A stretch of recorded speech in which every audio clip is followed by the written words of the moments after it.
Welcome to the Overcommitted Podcast, where we discuss our code commits, our personal commitments, and some stuff in between. I'm your host, Jonathan Tamsut, joined by... I'm Brittany Ellich. Hey, I'm Bethany. We are software engineers who initially met as a new hire group at GitHub and found a common interest in continuous learning and building interesting projects. We continue to meet to share our learning experiences and discuss our lives as developers. Whether you're pushing code or taking on new challenges, we're happy you're listening. Today we have a real treat. We are joined by Jennifer Harris, the founder and CEO of Technology Management Concepts, a Microsoft partner. Jennifer's also very interested in diversity in tech and company culture and innovation. And so I'd just like to say welcome, Jennifer, to the pod.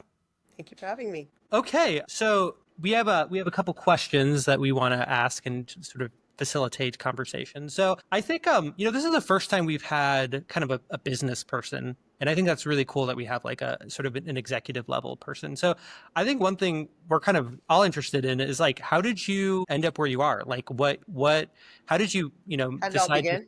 How did you decide to start your company? What inspired you to start it? So I think like probably all of you, I always like solutions, I always could see businesses and just like found it. But when I, was actually the last year in college, personal computers had come out, and it was this idea that you could self-do things. So I think I always liked the idea that you weren't so committed to having to use mainframes or wait for things. I was a terrible, though, software developer. I took like one Fortran class, It did inspire me, and I went to this boot camp. I left college. I went to this boot camp that was like going to be computers, and I moved to California, and I got a job at Transamerica. And at the time, IBM personal computers had just come out, and they were shipping this insurance company. Like, everybody had to have a personal computer, and I was 22, and my job was to tell actuaries who had been doing it for 20-something years that they didn't have to wait months, that we could use Quattro Pro or, the precursor to Excel.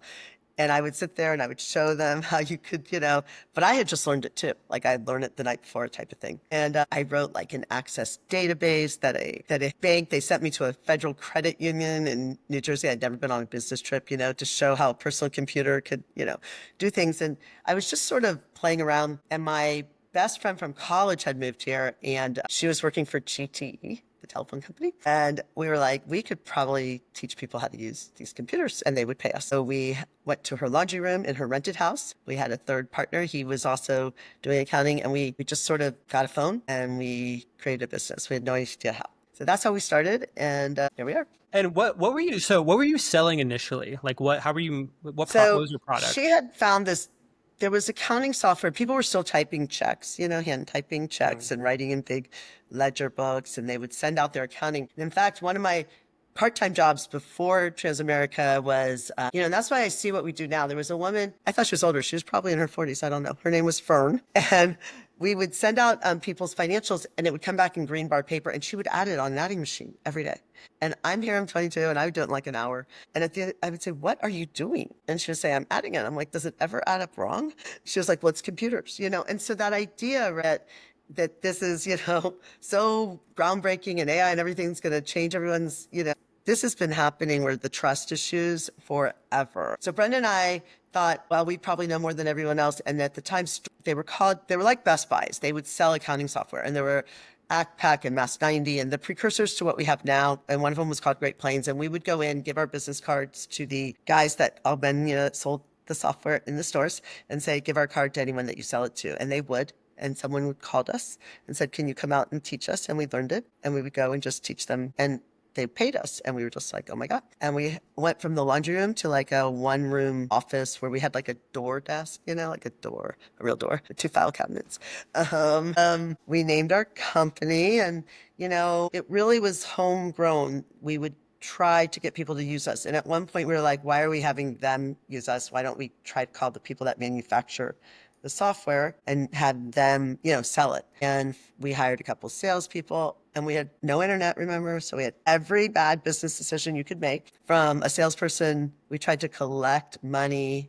They were paying the salesperson directly, those kind of things. Like, we had no idea. But by doing it, we went out to clients. We actually went to clients, and you got to learn like how people make everything from dining room tables to, soups and that's the coolest part of the job. And I recommend even you guys who make software to go watch who uses your software. The most fun thing is to go on a manufacturing floor and just see, like, recently I saw how shopping carts were made. I was like, wow. It's like, then it all starts to, and then you come back and you see they're using the software you taught them to use. And it's just, really inspiring for me. And that's what Brenda, my partner too, we would see who used the check printing software when they paid us, who had formatted their checks, that kind of thing. So that was sort of the way we got from being in the laundry room to actually selling it. But it was really, truly didn't know any better and just thought we could. And we didn't know we were women in tech. We didn't know anything, but we knew that we knew something other people didn't, and that we could make their businesses run better and that people will pay for that. So that was sort of the start. And I didn't have anything to lose, I wasn't married. I didn't have kids. Yeah. No, that's so cool. I mean, it's pretty cool how like your career has sort of traced sort of the advent of the personal computer and then sort of the growth of Followed it. software.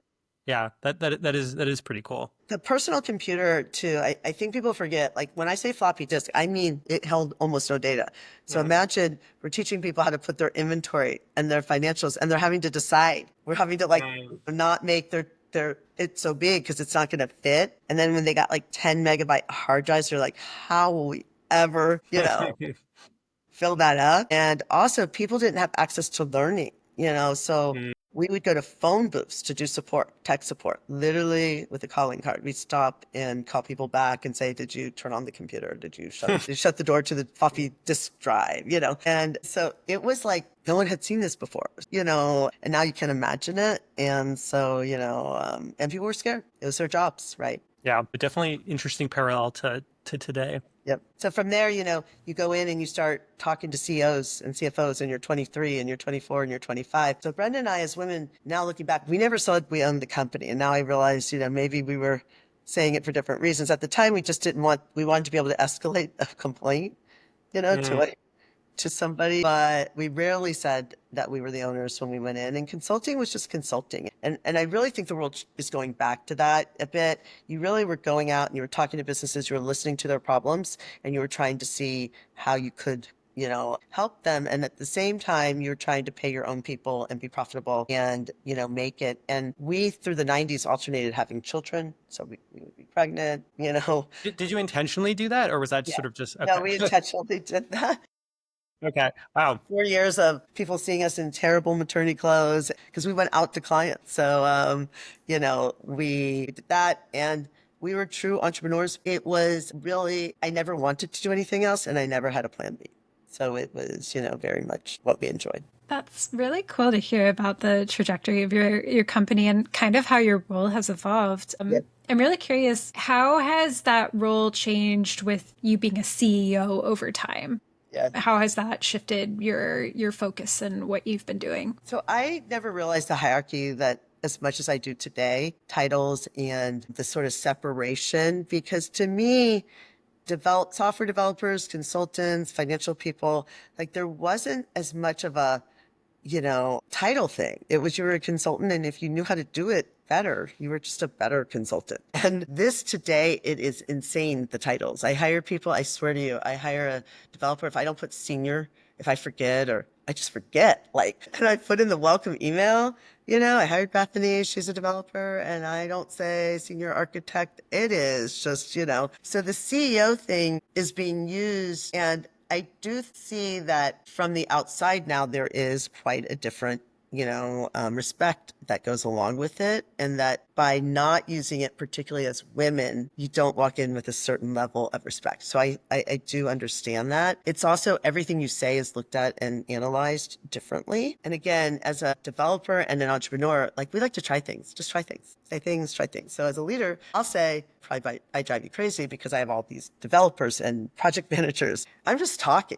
why don't we try this? Or and then I'll hear, we disappointed you, Jen, or we didn't do what Jen said. I'm like, why did I even say that? So that part is different. I think that most C-level people are entrepreneurs at heart. I think most leadership below are executors. And so there's a definite difference. And I think that we all want, everybody that's upset in corporate America is because they want to get back to what they love, and they've let sort of the titles and the, the SOPs sort of take it away in a way, even though it's the same group that sort of put them in. So it's been interesting for me. If you're my question, like as the 90s, we had children. And so we were sort of doing it more as a lifestyle business, but that is different than than when people say now they want that balance of, what is it? I have a mental block because I hate the word. So life balance, whatever people Work-life say. balance. Yeah, in the interviews, I'm like, for Brenda and I, it was a privilege that we had our own business and could have children and, do what we love. It wasn't that we were going to stop working at 4 to, it was more that we didn't have a boss and we were able to be employed and still show up to everything and, that way, but became like a negative looked at, lifestyle business. Mm. So we, as through the 90s, we were growing, but we weren't respected in that way, even though we were doing well. And in 2001, Microsoft bought one of the softwares that we supported called Great Plains. And we became a Microsoft partner. And so that sort of changed things a bit for us. So, I mean, so obviously the company just started with like, maybe the three of you, and then it's grown. Like, was there ever a period of time where you were like, wow, like I'm in charge of this, I'm a little intimidated, this is overwhelming? Or was it like kind of gradual? I think for Brenda and I, it was not as much as people not understanding that you're in charge of it. I think there's this misnomer, you own your own business, like you get to do whatever you want, or people listen to you all the time. And it's the exact opposite. Honestly, nobody listens to you and everybody. But no, I think, John, the biggest thing is that because there wasn't the internet and there wasn't the same way to get information, we would just make things up so much. And then you find out you're wrong. And, it was such trial and error. I think that I don't wish to not have the information now, but I do think that you don't learn as well as when you're forced to go out and sit in front of a client and sort of screw up and have them fire you, have to live through the rejection and my very first client, I gave a frayed business card, our first business card I had, and he called me out on it. He was like, that is so, he didn't know it was, because that's so unprofessional. You don't have a crisp business card. Now I remember this 37 years later, and you don't get to have as much of that now. And I think we're not as resilient a bit.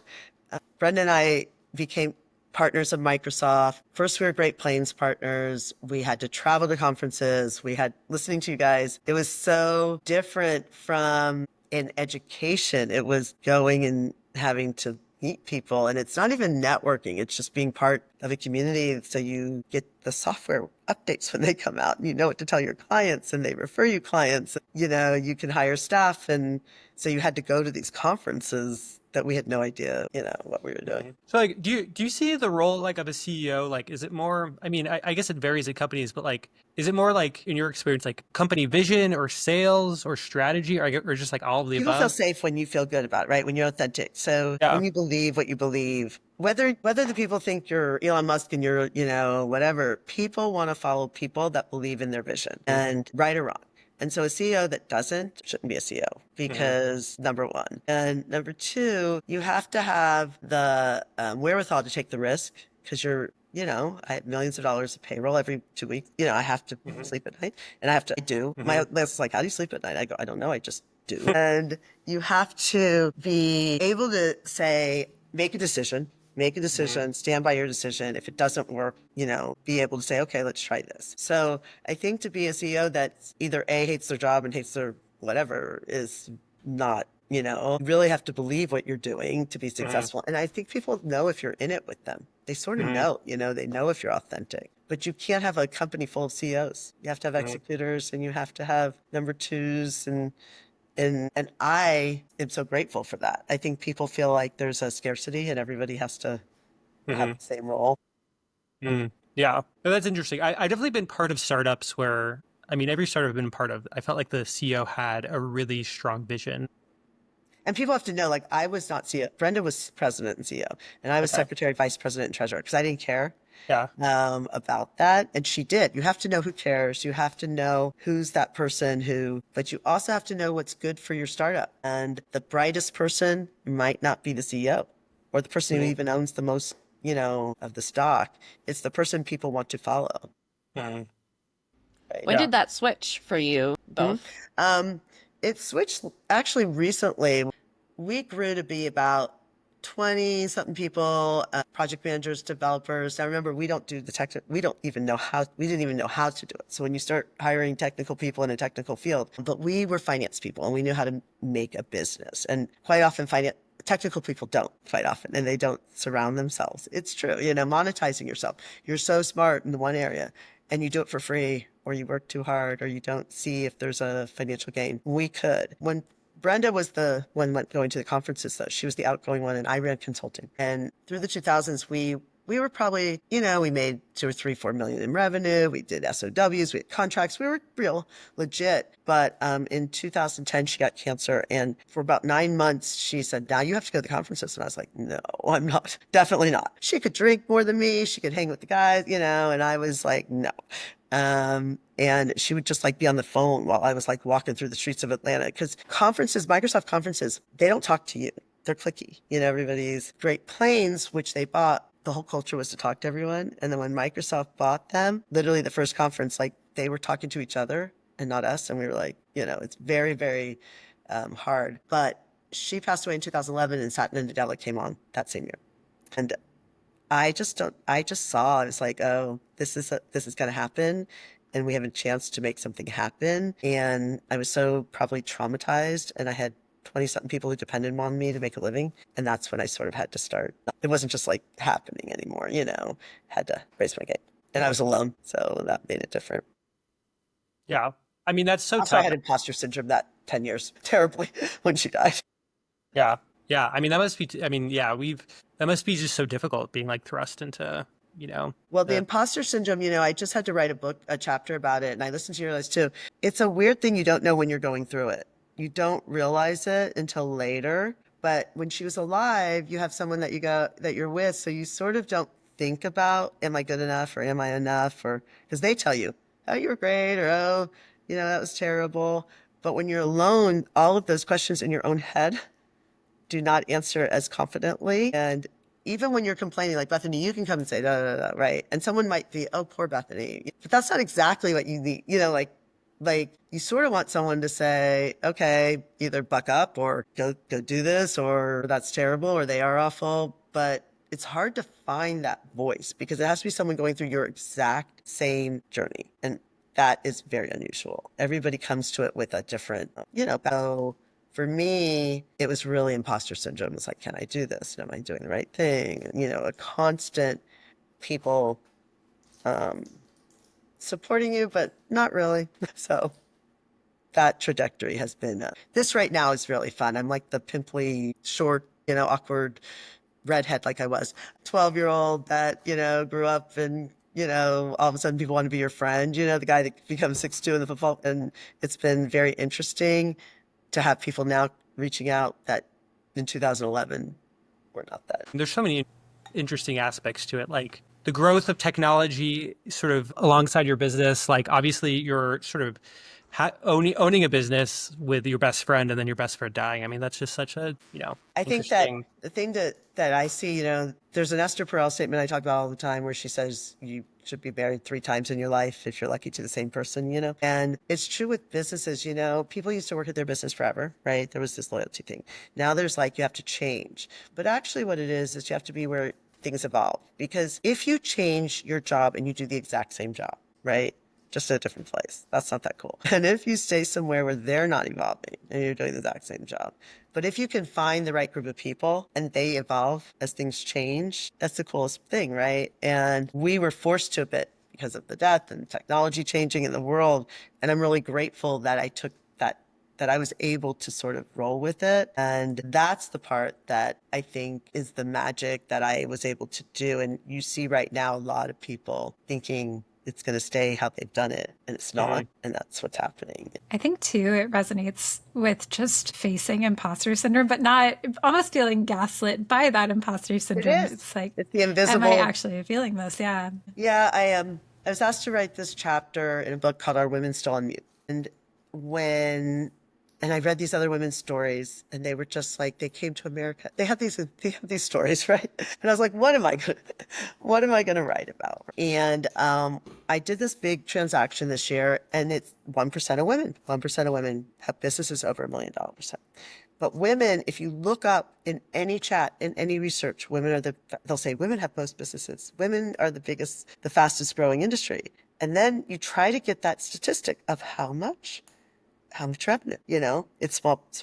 And it's nowhere. And then one place I found this statistic. It's like 1% of women have businesses over $1 million. So less than 1% get any investing. And so then I must have asked every tool why that statistic isn't there. It's because it's invisible, because they don't think women were going to have the investment. So they don't keep track.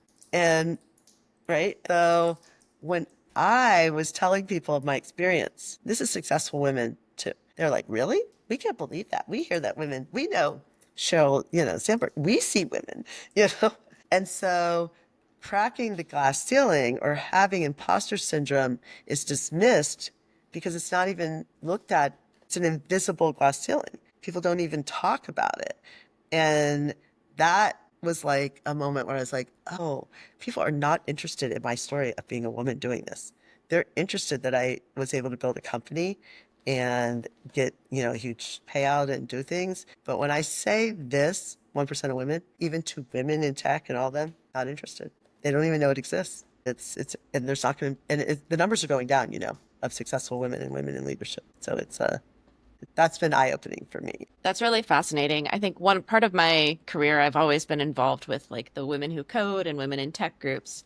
And the groups, often the folks that actually go and attend them are the folks that are just starting out. And the real retention issues they have are women sticking around 5 or 10 years into their career instead of, those first. I mean, it's also really hard to get women starting. Yeah. What do you think? Because I've done so many of those, and I actually refused to do one this year. And because of that, it's not helping. The topics aren't good. I've been thinking about it. I don't know the right answer, but I have a few. And last year, women were crying at a conference, Women in Tech. They were crying at 3 of us talking about it. And I went up to one of these women, I go, why are you crying? And they're like, we're badass. We do everything. No one talks about it. I said, because you guys all sit here in this room, 100 of you or more, and you don't talk to the person next to you. It's insane. It's true. Yeah, I struggle with like creating genuine relationships there, I think, than like generic tech groups. And I'm not sure exactly why. I'm not currently involved in one. A lot of them closed. So they closed. A lot of them closed because they were calling it in. What I found, what I think I wish I had, and what men do, and John, I'm not calling you out because I sit in these groups, is they naturally don't mind. And John, you're not atypical, but Bethany would end this call. Next week, she might call me if she was a guy and go, hey, can we get together, have a drink? And then on that drink, say, or you, hey, I have this startup that I'm doing. Will you invest? Right there. We would never in a million years, right? It's just not done. And so these women in tech groups, they are people sitting around complaining and even talking about mentors and talking about allies, but they're actually not showing people like me that did that. You should only be seeing me and about people that have done it and are willing to mentor you and truly teaching some of the things that we didn't get taught. And if I sit on one more Women in Tech call, Microsoft or other, that want to talk about what they want to talk about, and I'm like, no, it's not helping anyone. It literally isn't helping get into the positions that will, but I don't know the entire answer. So yeah, I just know certainly that I spent a lot of time on things like, and they all got dismantled. So clearly. Yeah. Yeah, and there doesn't seem to be like anything that has really filled up that vacuum. So what is the advice then that you would give to like a young woman entering a career in tech, or even better, somebody who's 5 to 10 years into it, debating if they want to stick around? Yeah, I think the first thing I had to learn was I like to be liked, and I like to not talk about my goals in a way that was looked at as maybe too ambitious. And I think there's a scarcity. So women are the least supportive of women, successful women, because there's a scarcity, I think. I tried to think about this because I hear women say all the time, I like working with the guys. I like working with the guys, and I say, do you have a best friend? Do you have a mom or a sister? Yeah. I said, then why at work? And it's really because there's this sort of underlying competitive, it's easier to work with a guy. They also sometimes like being the gal, the girl, in male-oriented fields. A lot of the women in software end up being the project managers of the dev team, which I thought was really interesting. So a lot, about 4, and this was a year ago before AI was doing it, raised their hand. They're like, so I got a promotion to run a team of 10 guys. And I end up having to be their therapist a little bit. And, yeah. I don't know why I was so surprised. Of course we're running those teams. Of course that's something we would sort of gravitate to. But we don't take advantage of it, is what I would say. So you got promoted to be that, right? You need to promote yourself. We tend to talk well about the people below us as managers. We like to, shout out the people below us, our people, our team. We have no problem talking about that. We have a less problem being ambitious for ourselves. And you know what? No one's going to invite you. So that's the number 1. Get out there. Everything John's doing, I'm sorry, you got to do twice as well and twice as much. And that's the other thing that's so evident. If he's not networking, you have to network. It's not fair, but you do. And that is because there is an implicit bias, just people don't know how to talk to me. They just don't know. They don't know what to say or whatever. So what I would say to young women is stop trying to be liked and have a goal. And if you have a goal, make it happen now. You can't put things off. You can't ask 12 friends. You can't, do you know that women are adopting AI at half the rate of men in professional I life? didn't know that. And do you want to know why? What do you think? Because I was fascinated with it. In personal life, no. In our work lives. We don't take risks. We want to know everything. We want to be perfect. We want to tell all the, we're not going to put our jobs on the line, right? But we have a president or someone will fly the plane that has no idea, but we're not going to. And so that's going to hurt us, right? Because it's a gender equality AI, and AI is really, right? And so the only thing I can say, you guys tell me more, is that if I said to you right now, hey, come work for me right this minute. I have a startup. I'm doing it. Come work for me. And there was a guy that started, was one of the key members of Snap saying it and reinventing it now. That guy's going to get more play and more ability from even young women because there's a sense, right? And because there's not enough people, there's no, who else is there? Who women found these companies that you might want to go work for. And so I'd say take a risk on yourselves and other women too, because the guys aren't going to do it for you, and Sounds like the girls aren't either. And the girls aren't either, but some will. Like if I said it, I mean it. Just don't have your own implicit bias, If you are in a women in tech group and you don't call that person when you come in town, or you know someone and you're not trying to know them, you should know each other. Actually know each other. That's how opportunities come, because it's all relationships. It's not sending your great code to someone. It's not going to be a contest. It's not going to be, it's going to be who you know. And I did not know anyone, is what I found out. And it was told to me pretty bluntly 2 years ago. I'm going on stage next week. This is the last story I'll say on that, but I'm going on stage next week because I did not know any of the C-levels of the conferences that Microsoft had. I know Microsoft people, and I did not know. And these guys that I'm trying to buy now are doing it, who I know have less revenue than me.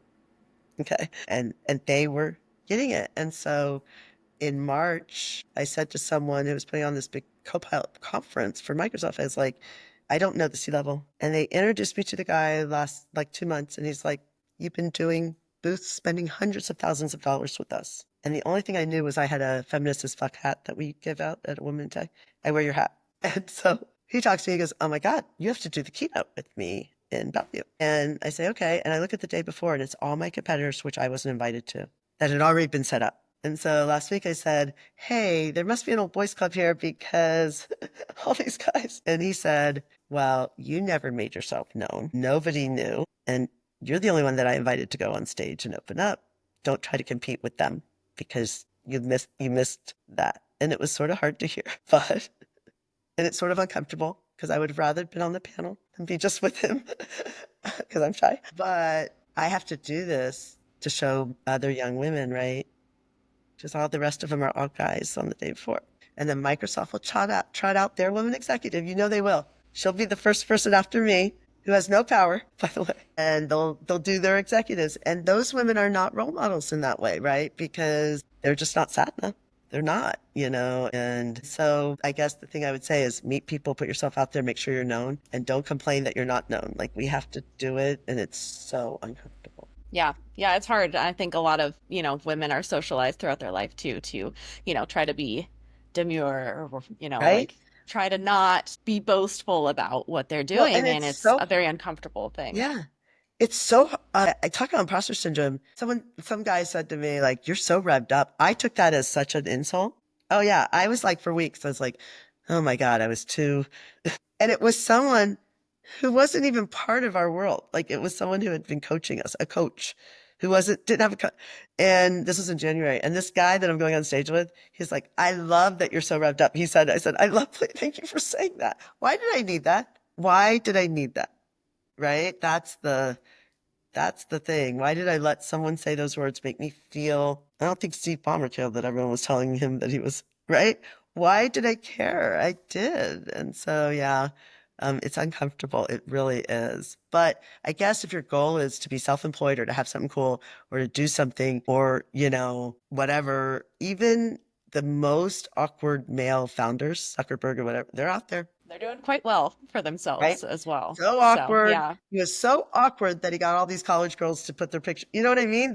If you think about it, and what women founders do you know? Can you look at? Do you even say off the top of your head that you would even know their name? Yeah. Yeah, that's a good very point. few. And if you do, it's the Devil Wears Prada or Martha. Like, you can't be Oprah. I mean, it has to be somebody, right? Elizabeth Holmes goes, that's who we know. Come on. So that's the CEO. Yeah. The CEO of Blue Sky. yes. I actually don't know her The name. Just a young person coming out of, you don't know her name. And is she doing stuff that's like being quoted in the news? Is she? Yeah, I mean, I think part of it is that I'm very active on Blue Sky, so I Right. see a lot of the stuff related think to of it. a But kid if in you school weren't, right now, like or a young professional, would you try to meet up with her, I guess? I mean, probably, but I don't Have know, you? maybe not. See, we don't like, No. right? Yeah, I that's a good know. point. I know. It's so like, I hear these stories of these guys. Well, I tried to, I went and tried to meet so-and-so and had a meeting. I'm like, really? How'd you do that? I cold called them. Yeah. Wow. Yeah, that sounds terrifying. So Yeah. that's the journey I'm trying to pay forward now, is like, I'm talking to people. There's no benefit to me. People think I'm like trying to do this brand. I've even had some people say that, even in my own company. And what I'm trying to do is sort of show I started in a laundry room and I'm here, but it was against all odds. It really was. And you can do it too. Everybody has this opportunity, but only a few people are going to do it because you have to believe in yourself and you have to really feel like you have value and what you're doing. You're so used to the thing about being a CEO is you can't blame anyone. I can't blame the leadership and I can't blame the world and the economy and the politics are terrible and I want to move out of the US and, everything because I have people depending on me. And so it really creates a situation that most people, if you think of your life, think of a day in your life and don't blame anyone for your situation, for anything that you do all day long. It's all your choice. That's like, the other side of that. There's very few times that we do that where we really have that self-awareness to say, I could get out of the game. I don't have to do this. But we all sort of have that agency, right? We could all quit. I said that to John. I was like, you could all quit. You hate it so much, quit. And we don't. And so that's sort of the main thing that I found. And as women, we want to sort of collaborate and, find a better way. And we're just wait and we'll stay in a situation longer than we need to. And so it's been the joy of my life that I'm able to now talk to people and tell my story and hopefully inspire one person or two people. It's also a different challenge now. So I don't know if John told you, so I did a big transaction at the end of December. And when I did it, I met 80 men in finance, 80 young men between 30 and 40 telling me, trying to do this deal. There were no women in private equity, none. And so I'm in this position now where I'm working by choice and I love AI. And I think that if you guys, I hear your podcast and I hear your pessimism and this, but you're doing it from a place that you're already there. And I don't think you understand that like the rest of the world industry, the people using it, you're so far ahead that when you have fears and you're saying about adoption, you're already adopting it to a point that you can't even imagine that the rest of the world doesn't see. And they're going to lose their jobs. They are going to lose their jobs because they literally don't think it's here at all. It's like not thinking computers are here. And honestly, and so, I go in these companies and I hear people and they've got, 20 people in accounting and 20 people in marketing, and they're still doing a development of an app that's coming out in 2 years. And you guys are already so far ahead of that you losing your jobs, you're going to be employable. Them losing their jobs, they're not. And they're not. And it's going to really, that's what's going to change the world. It's not going to be the AI itself. It's going to be all these people trying to figure out. So I'm in a position now where I can sort of talk about that and have some credibility. And unfortunately, it took getting a lot of money and a bunch of men believing in me for me to lose my imposter syndrome. So what I would say is lose it now. You're smart. You're you. You guys are doing this. It's cool. I listened to all your podcasts. I only understood a 10th, but I tried. So that was my story. Okay, so shall we move on to this fun segment? Does anyone have anything else? Okay, so I guess we can move on to the quote unquote fun segment. I thought that was fun, guys. Yeah, no, that was. You're right. This entire podcast was one big fun segment. John's listening to what he should have known, but he probably never heard all these years or listened. No, it's he lives it. It's nice to have like a dedicated hour to actually talk about these things. I went through this deal, by the way, I went to my family and I was like, oh, I could do something that could set us up for the rest of our life or whatever. And they're all like, so what does that mean? Because I'm a mom.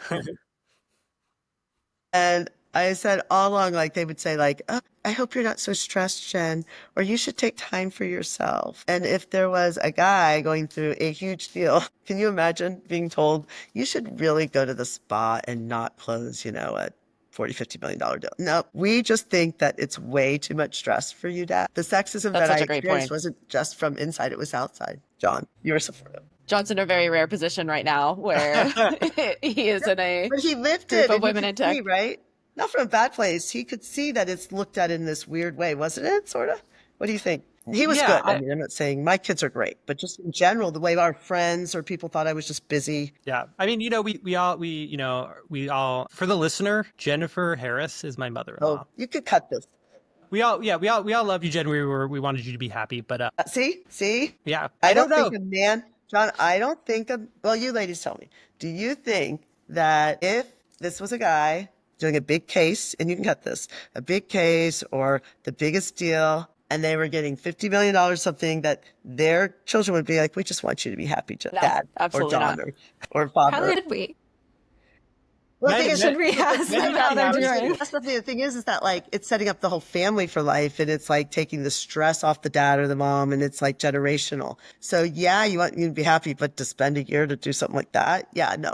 Or you want the dad or mom just to work for the ever and be like, And so it's like women get this though. We just get like, you want to be happy. We just don't want you to be stressed. But go ahead and work and support everyone forever, That's both in the house and at work. Yes, and do both jobs and be in charge. Yeah. So that was the biggest takeaway for women is we don't get celebrated when we're working hard with something. We don't get like if you were doing a project and you were going to work 24/7, but it was like the joy of your life. You were creating something. You were so excited. We don't get the support from that if a guy was like, I'm going to school or I'm doing a startup or I'm doing something or a deal, the whole family would be like, let Dad work right now. We should just, give him space, or, John's got this big deal and I'm just like, want him to get through his finals or whatever. It's very different. And that was actually my biggest stress. That was my biggest stress of the whole thing. That's what I say. I wasn't calling you out in general, but it's really gendered. And it's because no one has seen a woman do it. We don't see women do it, so we don't know what to say, to it. So now you can do the fun part. You can cut that, John. I wasn't calling you out in particular, but that was so obvious. No, that's what I got. Yeah. No, I mean, we all have cognitive biases, and for sure there's, you have people think of a picture of a CEO. It's probably going to be a man. So. It's not advice. I think we're gendered. We just are. We have how women are supposed to be and how moms and we're trying to fight them, right? I think it's a lot easier for a guy to say, I don't want to be looked at anymore as the, having to make the money and the provider. So now the fun start. John's like, okay. Right. I mean, this has been a great episode. This has been interesting. I think this is a really cool perspective. I love him more than anything. So it's like, okay. let's do the fun part now that I've been put Okay. on blast. Okay. Okay, so yeah, basically I'll we're talk just to you guys separate. Anyway.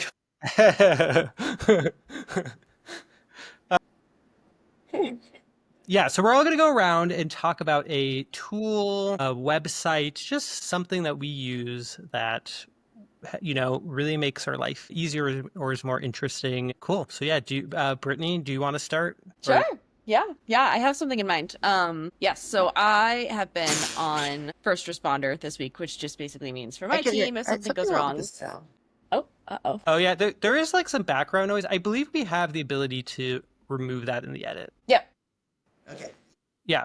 So if you hear some background noise, don't worry about it, Jen. Yeah.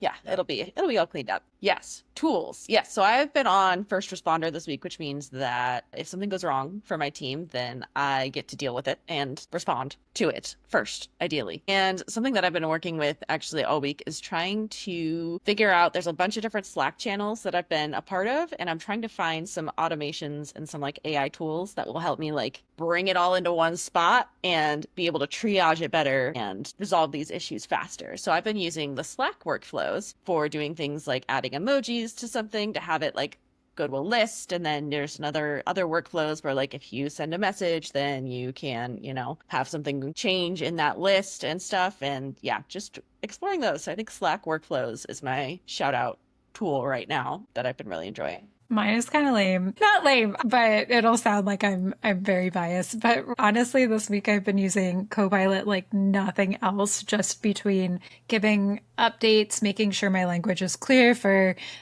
different audiences. But also I've been doing a lot of dashboarding, and we're using Azure Data Explorer, which has its own query language called Custo Query Language, or KQL. And I've just never been big in KQL or been able to wrap my mind around it with all the other types of query languages there are. But Copilot has been amazing for just saying, I want to do this thing. Please translate it in KQL. And that would be amazing. And it's done it pretty well. And if it's off, I'll say, tweak this and it'll do that. Incredible. It's made my life a lot easier this week. Cool. Yeah, my tool that I actually just set up 2 days ago is an Obsidian plugin called, I think it's called Obsidian Copilot. And basically it allows you to turn your Obsidian vault, which Obsidian is like a note-taking vault, into basically like your own personal LLM powered wiki. So it's pretty cool. I recommend you check it out. Am I unmuted? Yeah. Actually, Copilot, so I preach to use whatever's out that week, whatever's good, even though we sell Copilot, right? But Copilot has all these new stuff now. And so what I've been doing, just it's a tool, but taking the transcripts from different calls, and not the recap, the transcripts, and then putting it back in to say, what was the call about? What did we really ask? Who was talking too much? What didn't we ask? Tell us in deep research. They're using the research, the new research tool. And it's really been my favorite thing right now, because so often we think we're saying something we're not. And the feedback is you're not defensive. So it's been really great. And I will say that I was using only Claude, then I was really into Perplexity, and now I'm back to Copilot this week. Did all these new features come out this last 3 weeks or something that are now there? I think they did. Okay. So that's been mine. Yeah, there's just so much. We use Teams, by the way. Of course. Okay, I'm going to read the sort of closing script. So I think we're going to wrap this up. So Jennifer, thanks so much for joining us today and sharing your insights. It was really a pleasure hearing your perspective. To our listeners, thank you so much for tuning in to Overcommitted. If you like what you hear, please do follow, subscribe, or do whatever it is you like to do on the podcast app of your choice. Check us out on Blue Sky and share with your friends. Until next week. Bye-bye. Thank you, guys. That was great.